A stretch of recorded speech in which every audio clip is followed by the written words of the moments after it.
You cannot escape me, Pumaman! Pumaman! Please.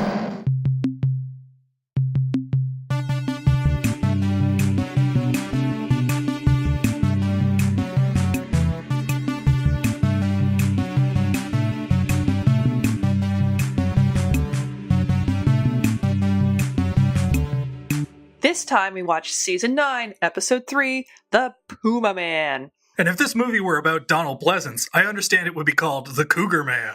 Oh. But first, some news. Yes. So I have been hosting all of this time for the last year a storytelling podcast. And sure enough, it's the It's Just a Show crossover event of the season as my guest for the Halloween, or sorry, not the Halloween episode, for the September ending episodes is none other than my co-host, Dr. Beth. Yeah. Here I am. Yes. I'll be over there. You will be over there. So if you like this, but would prefer for us to not talk about Mystery Science Theater 3000 for an hour and a half. Instead, talk about my uterus. Again. Yes, again. This is part of my project to make the birthing situation a little bit more visible in the world, because I feel like I didn't know anything about it going in, because it's something that is very common to, well, half of the population, and I think 80% of women have it, and nobody seems to talk about it, at least not openly. So if you want to learn what it's like to squeeze out a baby, tune in. That will be available at megaphonic.fm/thereby/11. And of course, Donald Pleasence Day is coming soon. Yes, October 5th, we celebrate the birthday of the greatest actor to ever walk the earth. So fill your trench coats and Nehru jackets with pistols and bourbon. It's going to be a bumpy ride. I believe in you. Always remember what the Hindu mystic said. Mind moving fast is crazy. Mind slow is saint. Mind stopped is God. And in other news, Season 12 will be launching on Turkey Day. Yes, American Turkey Day, not Canadian Turkey Day, which we have just before Halloween. Yeah, it's a much nicer time to have it, frankly. Yeah. And besides, what I loved is that every now and then you could go over to some widow's house, Beth, and she would give you a turkey leg in addition to the usual treats, because no one would eat with her. Oh. What a delight. What a spooky delight. Is this a Newfoundlander thing? You go over all the widows and bother them on Thanksgiving Day? Listen, on Halloween, they still have leftover turkey. You could get that mixed in with your candy. It would be great. Guess They'd so. still have leftovers. I have to say, there's not enough savory on trick-or-treating. Yeah, exactly. That's why you gotta throw in some mashed potatoes and gravy with your Tootsie Pop. American Thanksgiving is going to be Thursday, November 22nd. Yeah. Here's hoping that they do another Donald Pleasence movie in season 12. Come on. Fingers crossed. He's got a lot of turkeys. We can make it happen. He did over 200 movies. There's bound to be a couple of bad ones. So Donald Pleasence would be 99 should he choose to be alive, as opposed to surrendering to his afterlife in Valhalla, from what I understand. If you do over 200 movies, you automatically get into actor heaven. Yeah. Oh my God. Yeah. It's so far it's just him and John Carradine. Should we get to this movie? Yeah. Let's celebrate with Pumaman.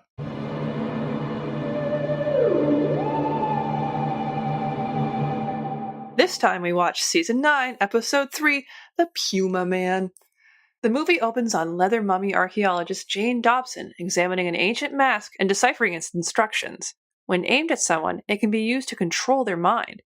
Her employer, the villainous Dr. Cobras, played by Donald Pleasence, immediately uses the mask on her and explains to his henchmen how he plans to use the head to control the minds of world leaders.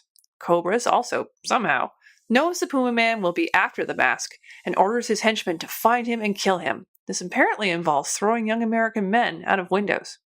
We move on to mild-mannered paleontologist Tony Farms, who is thrown out of a window by a mysterious man named Vidinho, who cryptically exclaims, "You are the Pumaman," before disappearing. Soon afterwards, Jane invites Tony to a party at the Dutch embassy. Oh, by the way, archaeologist Jane is also the daughter of the Dutch ambassador. While getting dressed, Tony is confronted again by Vidinho, who belongs to an Aztec cult that worshipped aliens. He also explains that Tony is a human-alien hybrid, which is where he gets his ability to sense danger, leap out of third-story windows unharmed, and see in the dark. Vidinho insists Tony put on a weird wrestling belt, which will help him reach his full potential. But Tony escapes and goes to the embassy. There, he is attacked by Cobras' henchmen, but manages to escape by punching a hole through a roof. Vidinho is there waiting for him, tossing up the belt so that Tony can go full Superman. Okay, strap yourself in, guys, this gets convoluted. Vidinho and Tony regroup at a secret warehouse to plan how to get the mask. We find out from Vidinho that Pumaman would normally use his teleporting ability to find the mask, but he can only use that particular superpower if it's a place he's already been. So, Tony instead teleports to a policeman friend's car and swipes a position indicator. When he gets back, he discovers that his guide has been captured by Cobras' henchmen. He saves Vidinho, defeats the henches, teleports to Jane's car, and hides the indicator there. This allows him and Vidinho to track down the mansion where Cobras has convened the heads of state.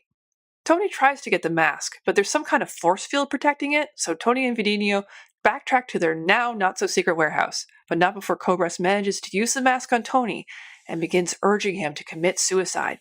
Vidinho tells Tony to pretend to be dead, another superpower, to trick Cobras' henchmen into believing the deed has been done. Unfortunately, the mask has sapped Tony's superpowers, so Vidinho decides to take matters into his own hands. He returns to Cobras' mansion with a suicide bomb, threatening to blow everything up if the mask isn't given to him. Cobras' mind control pushes Vidinho into giving up the bomb, but he still manages to fend off the henchmen in a fistfight and throw a stick of dynamite at Cobras, thus damaging the replica of Jane's head and freeing her from Cobras' control.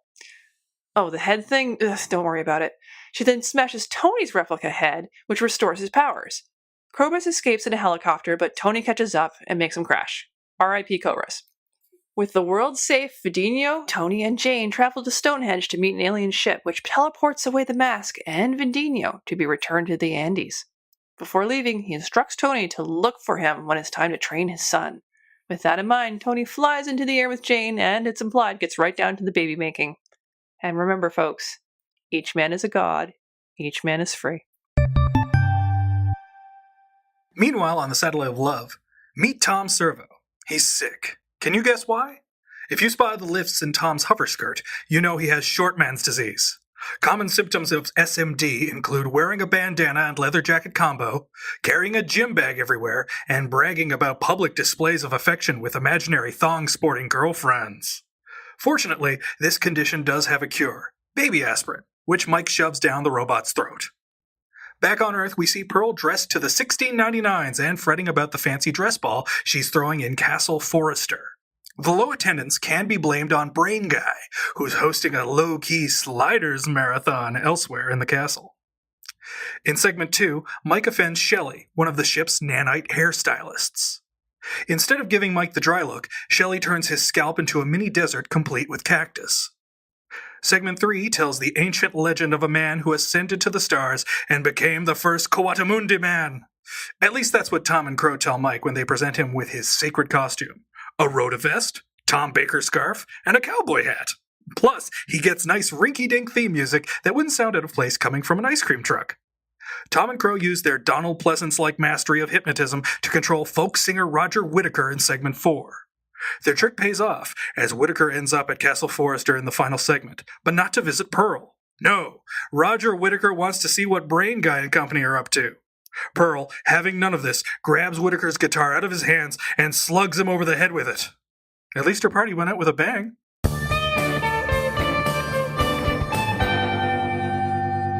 This was such a fun episode. It's a fan favorite, and deservedly so. I think it's one of the highlights of the sci-fi era. Oh man, I've been waiting for this. I've had my fingers crossed, waiting for a classic. And with this, not only is this a good episode of the era, but I think this actually holds up with some of the best Comedy Central episodes. It's a rare sci-fi episode where the segments are good, all of the riffs are really funny, and it is a goofy, wonderful movie to watch that you could totally watch unriffed and enjoy yourself. The riffing is rapid fire, and one of the issues I sometimes have with the sci-fi era is it can get a little fratty, but it's a really nice combination of lowbrow and highbrow jokes and really obscure references. Like at the beginning when Tony and Vidinho go into like a woodshed And Mike makes a joke about, oh, it's Willa Cather's ancestral home. Like, that's just really obscure, but it really worked for me. Because I had to go look at it. I'm like, oh yeah, it kind of does look like that house. There's a ton of great jokes, and there's so much to react to in the movie. Like, this is a gift to get a movie like this to be done on the show. Like, this is your Kauai wilderness, your teenagers from outer space, what have you. This is just a wonderfully goofy movie, and there's so many good riffs. I loved the reference when there's a close-up on Donald Pleasence. I believe it's Mike who chimes in with "Battle of the Network Eye Bags." Yeah. There is an excellent riff to the score, which all of a sudden, the score is extremely goofy, and we'll get into that in a little bit later in this episode. But there's a moment where they can't help but notice that it sounds like If I Were a Rich Man on harpsichord. Like, and I have to say, it's like the team here is at their best, and Bill Corbett really shines. He has like a number of just like excellent jokes and like terrific delivery. Like, I always laugh at the way he says, "My name is Vidinho, I'm an onion." Yeah. Like, he just knocks that joke out of the park. And I gotta say, like, the host segments, they're good, not great, but the standout is really starting to be Bill Corbett for me as maybe the most standalone human actor in the group. I think he played like the subtle dude just watching TV and eating chips kind of side guy is like really funny because he was playing so off character there. Yeah, and I've enjoyed Brain Guy whenever he's given anything to do, and that character is funny, but also like we have two things that I think make the Castle Forrester segments really good. One, Pearl is not hamming it up like a stereotypical mad scientist. Mm-hmm. And instead, we have something that's a bit more in Mary Jo's wheelhouse, where she's doing her fancy dress ball, and she's funny. And similarly, Bobo is almost nowhere in sight. Yeah, it's the best thing about it. Which is another good thing. Mm-hmm. All due respect to Kevin Murphy, but Bobo's a bit of a dead end character-wise. Yeah, and as you were saying, like, this movie is so bonkers. There's just so much to work off of. Like, at every level, it's failing. But at the same time, it has that kind of unique late 70s, early 80s superhero quality where they just throw in a bunch of unexplained weirdness that is just so wonderful to work off of, right? Like the heads and the leather onesies. Like, what's going on? There's so much leather in this movie. Beth, there is more leather in one of Donald Pleasence's scenes, any one of them, than there is in the entirety of the Al Pacino vehicle Cruising. There's so many dead cows in this movie. To say nothing of the guy who plays Tony Farms. Hey-oh. I think I have an explanation for why this movie is as weird and wonderful as it is. Okay.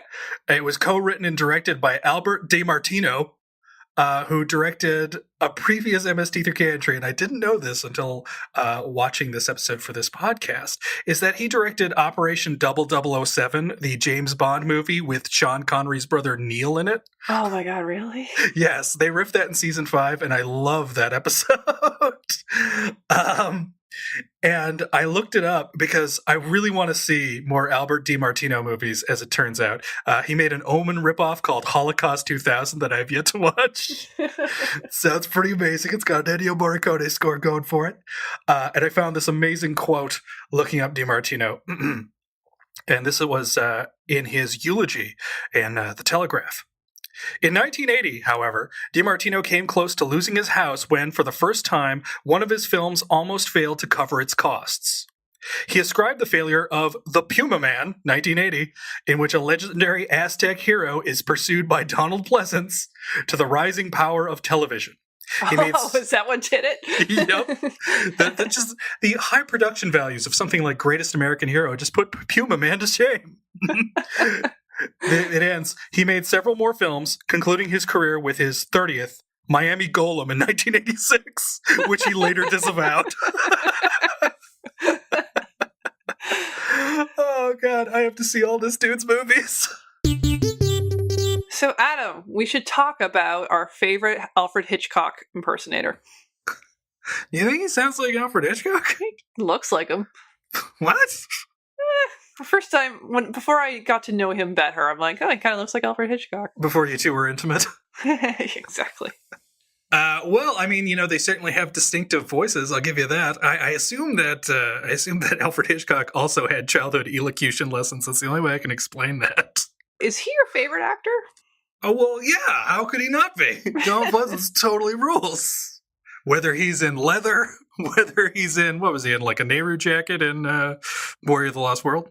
THX, he's wearing white. He looks good in anything. Yeah. But no, Donald Pleasence is just like, I love character actors, and one of the things that cemented my love of character actors was seeing Donald Pleasence stretch his range and play a variety of different roles in a number of interesting movies. So he would be in comedies, he would be in westerns, he'd be in horror movies, and though the horror movies have lived on, as inevitably they would, more than the other things that he's done, like, he was just good at everything, and he was always charismatic and interesting. Like, I've seen every actor that I like, or kind of like, deliver a performance that is like not so great. Donald Pleasence is always amazing. Donald Pleasence is always like hypnotic when he is on screen. So what do you think of his most famous role as Erich von Bloheim? You mean Ernst Stavro Blofeld? That one. There you go.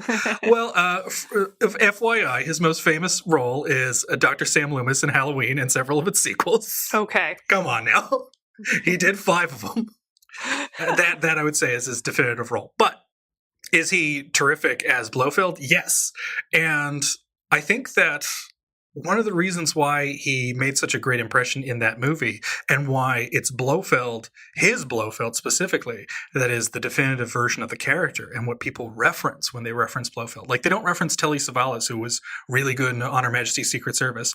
They don't reference Max von Sydow, who, despite being a good actor, is terrible in Never Say Never Again. Mm. It's always Pleasence. And I think it's because Pleasence always invests a weird amount of his personality into the role. And apparently, looking into that particular role, which this Pumaman villainous role, this Cobras, is very much a reference and a playing off of his 007 persona. Definitely. I think that roles like the villainous role that he's playing here, his Blofeld role, and even his role in Warrior of the Lost World, I think that a lot of this has to do, and one of the reasons why Donald Pleasence got typecast as villains is because Donald Pleasence loves to ridicule fascists. Right. Because he served in World War II. Mm-hmm. He was a conscientious objector, and he did not want any part until World War II started looking especially grim, and then joined the Air Force. Mm-hmm. And he was what they call a WAP-AG, a wireless operator air gunner. And he was shot down. Oh. And though he was able to like bail out of his plane and open his parachute, he ended up in enemy territory. So within minutes, as he describes it, he was surrounded by German soldiers with Lugers and machine guns and axes. And the very first thing that the German officer did was say, he turned to Donald Pleasence and he said, "Pick up your parachute." And Pleasence just said, "Pick it up yourself." Badass. Yes, before assuring the audience that he was telling the story to, "I'm not brave." And the soldiers searched him. And the first thing they find in his pockets of his uniforms is a bunch of condoms. Now, Pleasence was the ladies' man, sure. However, he was, as I said, he was a wireless operator. So the condoms that he was using, not only were some of them like opened and cut out into shapes, he was using those as filters for microphones that they were using. Wow. Yeah. So like the communications that they had, Pleasence was using that to cover up the sound of the microphone. Like that's what he had them for. But piles and piles of them spilled out when the the Nazi officer searched him. And at this point, you know, they all start zig heiling and barking out orders and things like that, all the soldiers that are around him. And Pleasence says he just burst out laughing because he'd only ever seen Nazis in movies, and just seeing them in person, it was too funny to take seriously. So he got into a lot of trouble on his first day of capture by sassing and laughing at Nazis. Hero. Yeah. So, you know, remember, every time you punch a Nazi, Donald Pleasence laughs. An exciting meal has been ruined by the presence of this liquid filth. That's part of what's so great about Donald Pleasence is that he loved to ridicule as much as possible, even while playing the parts deadly straight at times. Like he plays Heinrich Himmler in the Eagle Eyes Landed, and he's amazing in it. It's a very subtle, very, very nuanced performance. Or if he's just playing a hissy fit bad guy here, he's practically George Costanza in Pumaman. Sleeping under his desk. Yeah. Like, I think that his contempt for the Nazis brought a certain kind of creativity to these roles, even when it's just a stock bad guy part. Because he actually utters the line, "You cannot escape me," in this movie. The most cliched bad guy dialogue in anything. One of the things that I absolutely love is that apparently, because Pleasence, like most people who served in WW2, just went back to work when the war was over. Like, as soon as he got out of the camp, he was in prison camp and then just went to work afterwards. And yeah, apparently in the movie Escape from New York, directed by John Carpenter, he plays the President of the United States. Yep. Who is kidnapped by Isaac Hayes. And at the very end of the movie, Pleasence shoots Isaac Hayes to death while screaming. And he later told John Carpenter that it's like, "Oh, I think I just worked out my PTSD."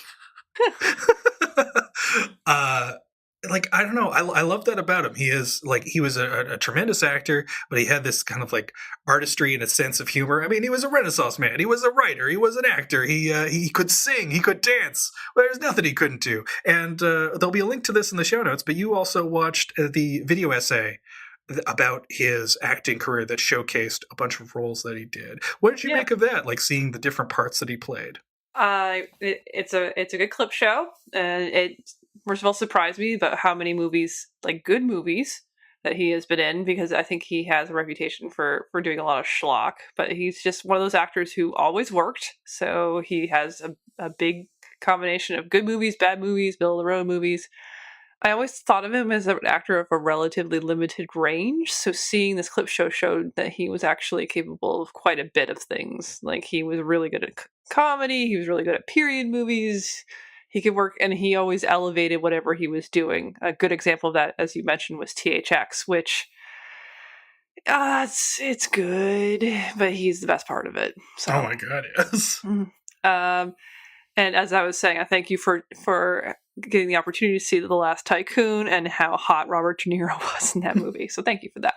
Hey, it's a battle of acting's two greatest hotties: young Robert De Niro and old Donald Pleasence. Everyone watch The Last Tycoon; it's great.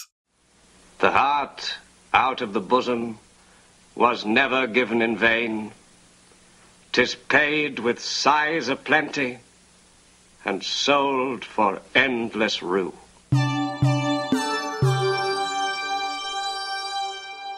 This time on In Search Of, we talk about ancient aliens and white dudes. Great lead-in. Thank you, Adam. I try. So, I don't know how much you're familiar with the conspiracy theory that the ancient pyramids of basically the Aztecs and the ancient Egyptians were built, or at least inspired by, aliens? See, I just kind of assumed that pyramids were ancient aliens' butt plugs because they were just super big. Okay. Were you a fan of Stargate? No. Why would I be a fan of Stargate?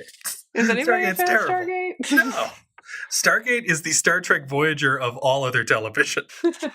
Oh, it's going to be so sad when Greatest Gen gets to that. Yes. You might just have to stop listening. So, this bothers me. It's something that I don't even know what to describe it. It's a fallacy, but I'm not quite sure what kind of name to give it. But it's the fallacy.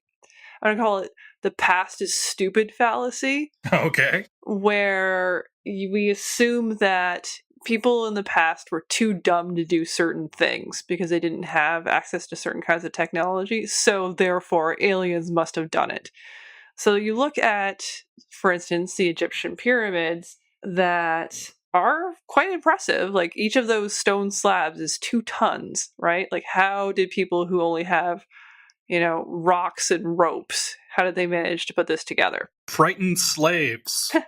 Well, actually, so first of all, there's something a little bit racist about this assumption that aliens created these things, because these are non-European civilizations, right?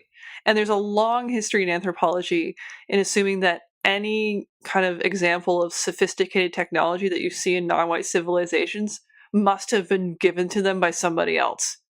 It used to be like, there was this theory called the Aryan invasion that thousands of years ago, basically Europeans took over the world and taught everybody how to do things. That has morphed into aliens in a strange way.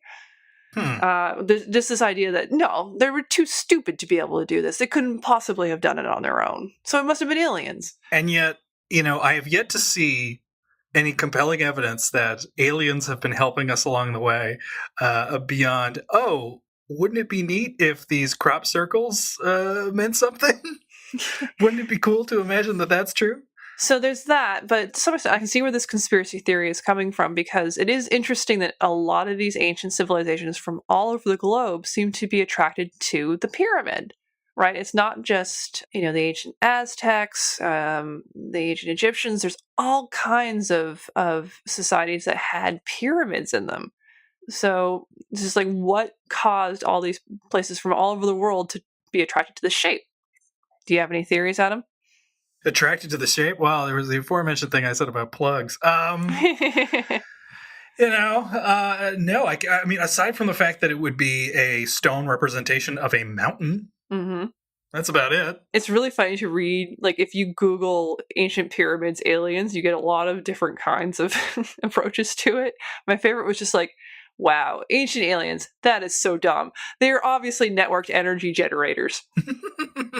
So there's a lot of people like, they're perfectly, like, the ancient pyramid of Giza is perfectly aligned with, like, the constellation of Orion, or if it's perfectly aligned with the magnetic core in the North Pole. Like, there's all these things like, they couldn't have possibly done this on their own, or they were so sophisticated that this must be. I even read one suggestion that the ancient pyramids were often aligned with volcanoes, and in doing so, they were managed to slow down climate change. Okay. Yeah. So there's a lot of crazy shit out there. But it is a question worth asking. Why pyramids? And the answer is because they're easy. Triangles are easy? Pyramids are easy. So if you want to build a very big structure, which most ancient civilizations thought of the heavens as being in the skies, you want to kind of connect with the heavens, you can't build a tower. Like, the Tower of Babel would not have been possible with the technology you had, right? Because pressure doesn't just go down, it goes out, right? So that's why in cathedrals you get buttresses to deal with that horizontal pressure. Yeah. For pyramids, the way you deal with that is you just gradually build inwards, right? So that is the easiest way to build a tall structure. This would explain why doing the pyramid version of Jenga is always so low stakes. Now, in regards to, aliens intervening and helping us along the way, like, I'm reminded, Carl Sagan said, you can't exclude the possibility, but there's not a smidge of evidence that is compelling. And I think that's true. I think that's generally where I stand on it. But there is, like, a lot of interesting stuff to think about. Like, are you familiar with the Baghdad Battery? No, what's that? Okay. So this is found in a museum, that there is this container. It's a ceramic pot, which combined with a tube of copper and a rod of iron, like, conducts electricity, like, actually functions as a battery. But, it's from 2,000 years before Christ, so it should not be. Right, and there's what's the other thing? It's the Kyphatomous. It's called the Antikythera mechanism. Yes, the Antikythera mechanism. Ooh, what's that? It's basically a very complicated gear clock-looking like artifact from ancient Greece that could have been used to predict astronomical positions for eclipses and things like that. And it's a little confusing because it's a type of mechanism that looks nothing like anything else that we have from that time period. So we're getting examples of maybe the ancients being a lot more sophisticated than we have long given them credit for. Yeah. And who knows, there could be forgotten bits of knowledge. Like I said, like, I can't explain that battery. There are other things that are going to be mysteries. But I don't think aliens is the answer, and I don't think white people, whether they came from outer space or some forgotten land, are the answer either. I don't think they helped us out along the way. Which maybe brings us to the fact that why is this hero of Aztec civilization a white guy? Yeah, because it's common in Hollywood movies and TV that you would have a white actor, even if it doesn't make sense, because of star power. Like you had Matt Damon in that movie, The Great Wall. And perhaps more famously, Master Ninja with Lee Van Cleef and Timothy Van Patten. And see, that was especially weird because you have Lee Van Cleef at the end of his life playing a ninja. And the guy who played his nemesis not only was the stunt coordinator for the show, but was an actual Japanese actor who could do that, who would have been perfect for being the star of the show and had a film career in ninja movies. Shokazuki. So this is, one of the theories, you may not believe it or not, but just the idea of when you are in the center of privilege, right? Like, for instance, if you are a straight white guy, the world ponders to you in such a way that you're not used to taking on or empathizing with other people who aren't like you, right? So you have real difficulty seeing, say, a person of color or a woman, for instance, in a protagonist role. The irony being that the rest of the world is very used to seeing a white guy in a protagonist role. Otherwise, Hollywood would not be able to export any movies, right? So, to some extent, this makes sense, right? Like, you have a Hollywood formula where people they've been trained to not think of anybody but a white guy in a role as the protagonist. So, to some extent, you have to do weird things like this movie does, like, you're white, but you're an explorer, so that's how you get it, and maybe you had sex with an alien, and maybe that's how we explain how all of this stuff happened. So to some extent, it's just like you find these stories about, an oppressed people's interesting, but you can't really connect until you have somebody that you're used to seeing as a protagonist making that connection for you. And see, that's so weird because, I guess that explains why we have Tony and Walter George Elton in the movie, but both the character and the actor are terrible. And there's no excuse for having them in the movie because, like, Walter George Elton has been in fewer movies at this point in his career than Miguel Angel Fuentes, who played Vidinho. Like, Vidinho was, that actor was a more solid actor, a better character, and he delivered a far more sincere and believable performance in the movie. There's no reason to have Vidinho as the fluffer to Tony's flagging erection throughout.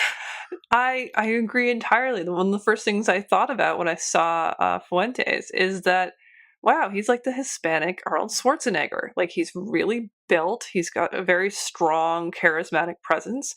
His acting is limited, but so is Schwarzenegger's. Like, he really should have been the star of this movie. Yeah. I have no explanation for you besides the fact that it was just unimaginable to have a brown man as your protagonist.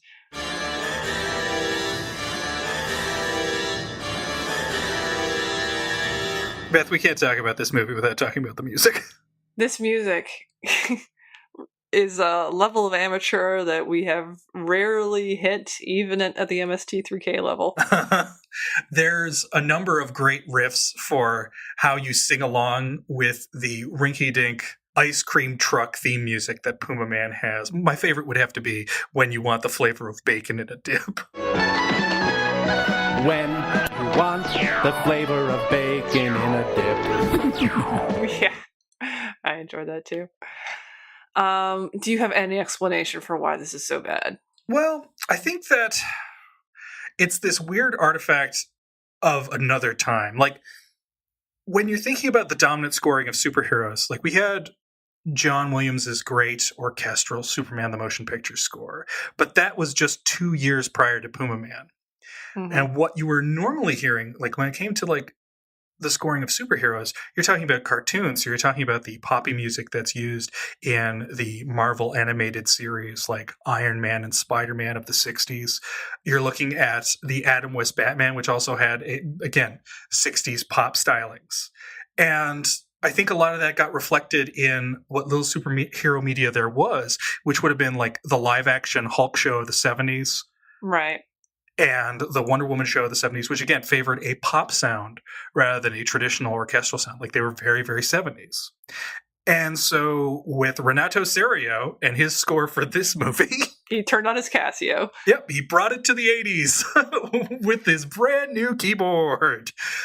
There's really only 2 pieces of music to this score. I mean, there's more, but there's 2 that you hear constantly. There is a funky 70s stalking theme whenever Pumaman is on the prowl, or people are on the prowl for Pumaman. Mhm. And there is the rinky-dink ice skating Pumaman theme music. And it alternates between those 2. Every now and then, there's a kind of the sound of a cat going across a keyboard for Donald Pleasence is up to no good with masks. And there is a long synth cue when you're introduced to the Christmas tree ornament space aliens at the very beginning. But that's it. That's all the music of, the film is wall-to-wall music, but it's just 4 pieces, and really 2 pieces, over and over and over again. I don't know why they actually needed a composer. It sounds like they could have just got a couple tapes and played them over and over again. Well, that's more or less what they did. Although, you know what? I was surprised. I acquired a copy of the soundtrack, and sure enough, it's like, no, there's different recording sessions here. They're actually doing a number of variations on the stalking theme and the Pumaman theme. You're kidding. It wasn't uncommon to take this approach, to have a score that's dominated only by a couple of themes that are just heard constantly. Right. But it is a very weird approach for a superhero movie. And I think it's like, in 1980, this probably did not sound as weird as it does in the 90s and in the 2000s. Fair enough. Now, fun facts about Renato Serio. He's had far greater success outside of movies. He's collaborated with Italian singer Andrea Bocelli, Ooh. Dionne Warwick, Tom Jones, B.B. King, and Bob Denver. Wow. He scored 1982's horror comedy Alone in the Dark, starring, you guessed it, Donald Pleasence, delivering a much better score there. So the problems with this score might be down to direction. All right. And lastly, Serio composed the political anthem for Silvio Berlusconi's right-wing Forza Italia party. The Bunga Bunga parties? What? Oh, no. Actual party. Sorry. Yeah, a right-wing party. I don't know what kind of party you would go to if it was advertised as a right-wing shindig. They're called Bunga Bunga parties. You can go look them up. It's awful. I will not. Hey everybody, it's time for the Shadow 13. Look! Up in the sky! It's the Shallow 13, with 13 fast factoids about this episode and its movie, The Pumaman. The Aztec civilization of what is now Mexico did venerate a big cat, but it wasn't a puma, it was a jaguar.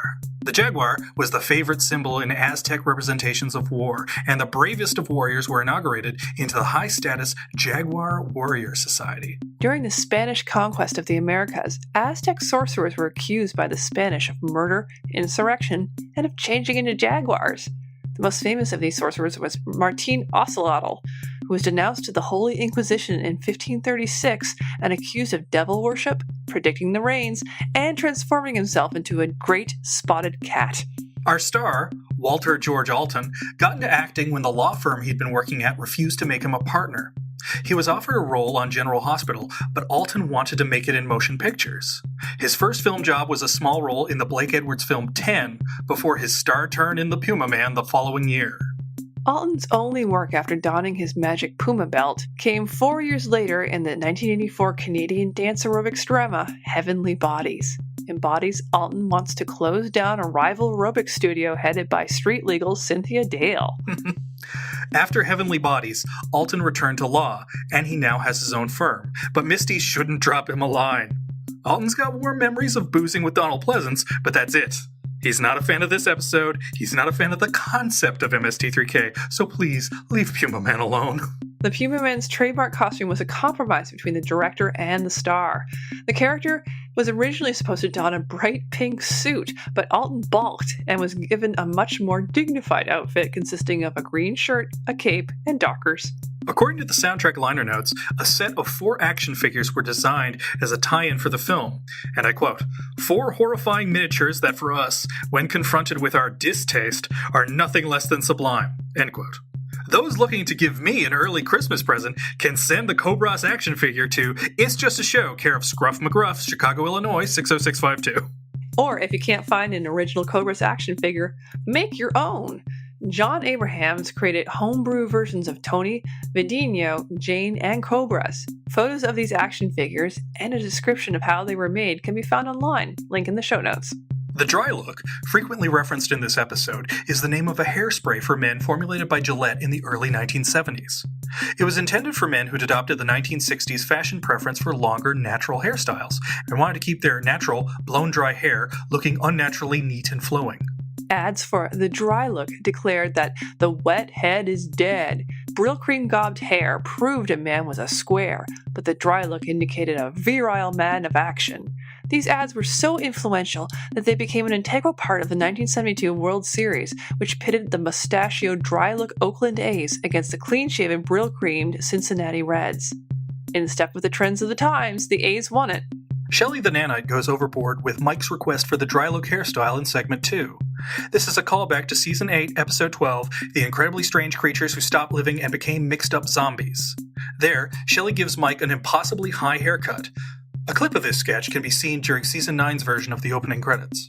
Onion/Pumaman advisor Vidinho was played by Miguel Angel Fuentes. Fuentes was a boxer before he turned to acting, which is one reason why Vidinho has a better physique than the nerdy Tony. Vidinho was one of Fuentes' meatiest roles, but he did make his mark in Werner Herzog's Fitzcarraldo, and in 2 Deathstalker films for Roger Corman, one of which we covered a few episodes ago. He's still active. We'll have a link to his Facebook page in our show notes. Some would say Fuentes' greatest achievement was when Charles Bronson nearly ripped his dick off in The Evil That Men Do. But I know for a fact that the crown jewel in his resume is the 1984 horror comedy Frankenstein's Great Aunt Tilly. The gentle giant plays the Frankenstein monster and is reunited with his Pumaman co-star, you guessed it, Donald Pleasence. And that's time. You can fly, you can fly, you can fly! Unless you're Pumaman. Yeah, and then you can sort of float with a weird snuggie thing going on. He looks like he has a wedgie through this entire movie when he's trying to fly. Yeah, it's not a good look. From what I understand, because Walter George Alton talked about this in a documentary that was on the Pumaman MST3K DVD release, is that the production team had access to a rope with a hook on it? No, like actual special effects. Like they had top of the line stuff, and they did not understand it. Okay. So that's why we have green screen effects and a rig. Okay. And that's why we have what we have. Ironically, this movie made me appreciate the flying effects of other earlier movies, shall we say Superman, and how they managed to pull it off. Because again, I assumed that was just like, the Peter Pan effect, where it was just like a hook on a diaper, basically, to keep them looking like they're flying. But it was apparently way more sophisticated than that. A lot of camera tricks to make Superman look like he's flying through the air. Do you know how much on-location diaper flinging around would have to be done to get Christopher Reeve thrown all over the United States in the original Superman the Motion Picture? But you know what? Because this film, while all the interiors were done in Italy, the location stuff was done in London. And it was also like in England, I believe at Pinewood Studios, is where they did the Zoptic special effects that created the still convincing, Christopher Reeve Superman flight. And it makes me wonder if that's the convoluted equipment they didn't understand. Well, it is really convoluted. It's a little bit complicated. So it's Zoran Perisic who did the optical effects for 2001: A Space Odyssey. He came up with this, and it goes essentially with front projection, where with front projection, instead of a blue screen, you of course have this like highly reflective surface, and you have an image that's projected on a mirror, and then that's reflected on the surface. So it looks like the actor is there. If you're filming them, it tends to be a bit more convincing. And Zoptic, which was the effect that Zoran Perisic developed, is a variation on that. The actor lies down on a rig with a mold that is obscured by costuming. And then there's a camera and a projector that are moving in sync with each other. They have the same zoom lens. So that way you can move the camera around and it's not going to mess up the scope or scale of the image. Okay. So the background will always match. That's the real trick of Zoptic, is that Christopher Reeve didn't have to move at all for Superman. He was just lying there on the mold, which would be obscured by his cape or his costume. He was just lying there and having fans blow at him. And the camera did all the movement. Right. So it was this giant contraption with, again, this tiny little projector and this large camera. And that's how it was done. He was suspended on a pole with that rig that was through the front projection screen. And he was kept as close to that screen as possible so the effect could still be sold. Because the further away you are from the screen, the less convincing it looks. But yeah, like, there's such flexibility that in order to get, the right look, like, a lot of the Superman shots were apparently filmed while Reeve was upside down. Yeah, I read that. I gotta say, it's really hard to picture this. Like, it's really complicated, and I can see why a bunch of like a low-rent Italian production is just like, let's just hook his underwear. We'll get the same effect, right? Mm-hmm. And it's weird is that the flying effects are worse in 1980s Pumaman than in the Radar Men from the Moon shorts that were seen in the first season of MST3K. Wigs. What was it? Men want them, women want to be them. Was it? Well, it's funny. Pearl dresses up in 18th century fashion, and I wanted to take this opportunity to talk about how freaking weird this moment in Western history was. Like, I don't know about you, when I was growing up, like, they often used the exoticized, especially African and Asian cultures, for doing these really weird things to people, like the ladies with the rings on their necks to make their necks longer, and putting dishes through people's mouths, like lips and things like that. But when you look at 18th century fashion, it's just like, this is the weirdest thing that humans have ever done to their bodies. Like, what the hell is this? Why did people do this to themselves? Why did people put cotton candy on their heads? So the fashionable wig, why did you have to powder a wig? That's my question. I still haven't figured out an answer to that. So wig wearing basically started with Louis XIII. So we were talking about the 17th century. Mm-hmm. This is very French. We should also mention that because they had a very, very, very rich and powerful aristocracy compared to other royalty at the time. So they had a lot of money to just be as ornate and ostentatious as they could possibly be. So Louis XIII was bald, so he covered it up by having a very elaborate, very curly wig. So for most of the 17th century, men imitating the king would have these very elaborate wigs. You think about Sir Isaac Newton, for instance. Mm-hmm. But they still looked natural. They were still like people-colored, right? And then for whatever reason, and I still haven't figured out why, around the 18th century, they started powdering wigs and making them white. I think it was because, the kinds of advantages with age, you look more elegant, you look more refined. But, there was a lot of advantages to wearing wigs in general because syphilis was a big problem in, early modern Europe. And the only cure was wigs. Well, you had a lot of bald patches. Yeah. It caused a lot of like dermatitis and sores, and so a good way to cover that up was to wear a wig. And it just became a status symbol. Like if you were anybody who was upwardly mobile, you were wearing a wig. And this became such a staple of fashion that in Australian and English courts, they still wear these wigs. Oh, seriously? They still have like barristers' wigs and stuff? They still have barristers' wigs. Awesome. And I'm astonished that Canada still doesn't do it, but for some reason, and they still wear the goofy robes from the 17th century, but not the wigs. So that is still something that has come to this day. I have read that for women, like the extremely tall and ornate ones that you see, were not all that common. You'd only do that for like certain fashion moments or parties. And most of the time you would just have like natural colored hair.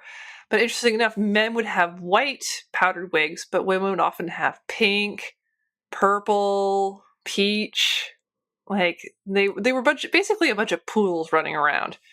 But it was interesting to think that like you had punk colors before punk was a thing. And the lasting effect of these wigs can be seen in every ContraPoints video. Want to know why they powdered the wigs? Please tell us. I want another read on that line. Please tell us. So the powder of the wigs was often made of flour or clay. Mhm. And it was usually white, as you said. It could be gray or it could be other colors. One of the reasons why you would powder a wig, in addition to sort of keeping the color up, I guess, was that there was often fragrance added to the wigs. Right. So it's kind of perfumey and also cover up your BO kind of nonsense. Okay. Yes. Because the early modern era was a notoriously smelly time. I've actually never found a source to verify this, but I do remember a colleague in my program said that they would have to actually clear out the Palace of Versailles every summer because like it just got so fetid and disgusting because there was no chamber pots, so people would just pee everywhere. Mhm. Like it was a disgusting place. But it was just like artificiality was taken to the most extreme in the 18th century, especially by the French aristocracy. And to some extent, the French Revolution was reacting against this kind of like ornate excessiveness that you got from the aristocracy. What? Why were there no chamber pots? There were chamber pots, but because Louis XIV required nobility to be basically around him all the time, it was apparently very hard to get to them. So most of the time they would just go into a corner and pee. Oh, I thought you had people to bring the pots to you. I thought so too. I've actually never had this verified. So anyway, so I can see why you have these extremities of presentation coming out of trying to hide the fact that you have this disgusting smelly body walking around all the time. What do you think, Adam? Do you think people with like poofy white hair and fake beauty marks is alluring in some way? Well, I can't help but wonder if there's like some kind of romanticized vision of whiteness where like people are wearing, facial makeup as well, and they're powdering their wig, creating an almost albino-like appearance. If that was seen as pure in some way, and as the scholar, I'm curious if you have any knowledge about that, because really my source on this is memory of the McCain Deep and Delicious commercial where Marie Antoinette says, "Let them eat cake." But did she mean McCain Deep and Delicious cake? Yeah, I just think it's more artificiality, like that commitment to looking as unnatural as possible that came up, because they also wore a lot of face paint. There was a lot of rouge, there's a lot of painting on little stars and moons on your face. Like it was a very Sounds like summer camp. Yeah, a little bit. So I think that might have more to do with it than innate whiteness, is just looking as inhuman as possible in a way. So, but it's funny because there is a certain elegance to it, like that kind of like light blue and white that you get with the 18th century. Like it is. I don't know. For me, it's just like, wow, that's just very elegant. I wouldn't want to live in it, but it has that connotation to me. Now, of course, the question remains, where do merkins fall into this? Oh, everywhere. Oh, those things get everywhere. But I wonder if I'd look good in a white wig. I thought you were going to say merkin. Well, everybody looks good in a merkin. It just fills out the thighs, Does it? Find out tonight on Merkin Hard or Hardly Merkin. So, Chris, I think we're done Puma'd out for the night. Do you have a final factoid for us? I have, instead, a final anecdote. As I can't remember whether I've mentioned it on pod or not, but I was watching the show maybe even before the second season started, but certainly during the second season I was watching the show. And I trailed off early in the sci-fi era, early in season 8. So I came back to watch the very final episode of the sci-fi run, but I missed quite a lot. But then as the 2000s rolled around and people started hanging out online, well, people found out I was a fan of MST3K, and they knew my last name, which is Puma, P-I-U-M-A, but nevertheless Puma, as Donald Pleasence says it. So they got very excited. Pumaman, Pumaman. I got that a lot. And it was still many, many years of telling people, I actually haven't seen that one. And they'd be like, oh, it's great. You should totally see that one. What are you talking about? How have you not seen the episode that mentions you? And I would say, I've seen Ring of Terror, where the guy calls for his cat Puma. But yes, I finally did see the episode a few years later. I got to see it with a bunch of friends. They were also MST3K fans, and it was great. And it was one of the first times I'd seen, in fact, I think it was the first time that I'd seen an MST3K TV episode with a large group of people. I'd seen it with like one friend or two maybe, but this was with 8. And it was a really interesting way to watch the show and certainly led to a very pleasant evening. That's my tale of the Pumaman and me. Lovely. I agree. That's probably the best way to watch it. Yeah. With a man who has the last name Puma. Yes. Not alone, left to your own devices. So listeners, get some friends or get lost.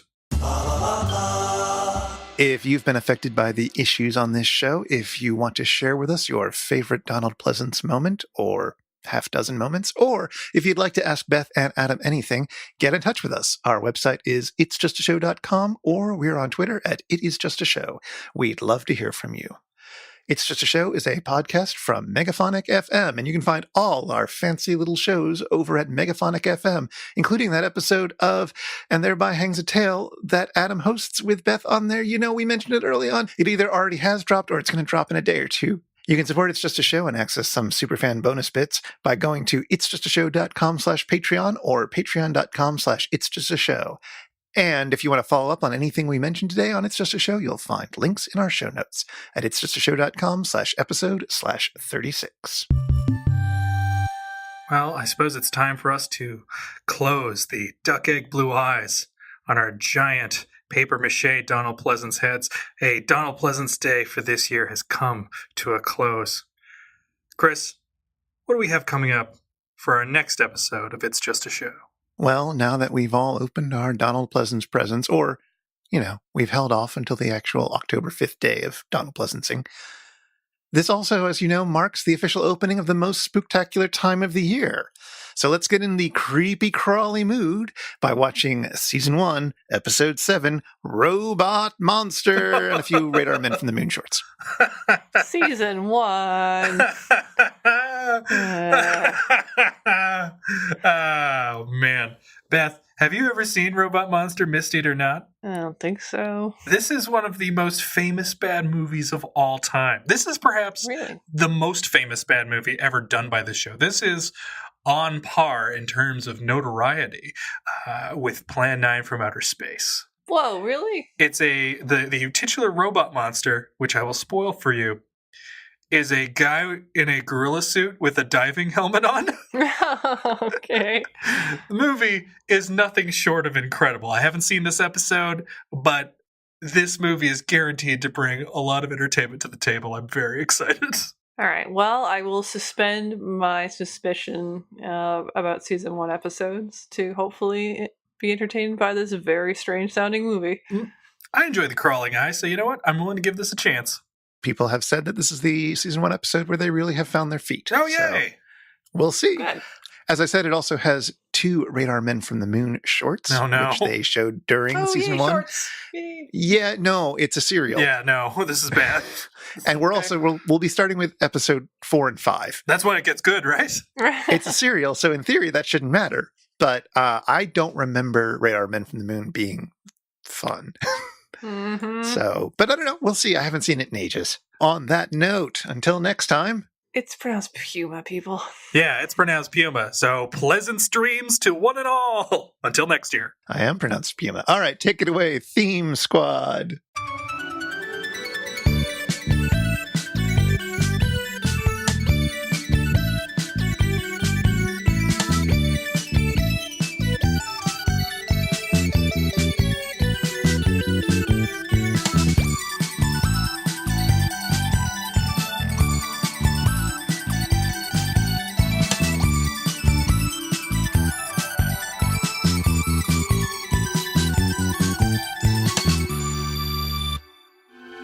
Suddenly a chill runs down your spine. You clutch the person next to you. You tell yourself, it's only a movie. It's only a movie. But sooner or later, it's time to go home.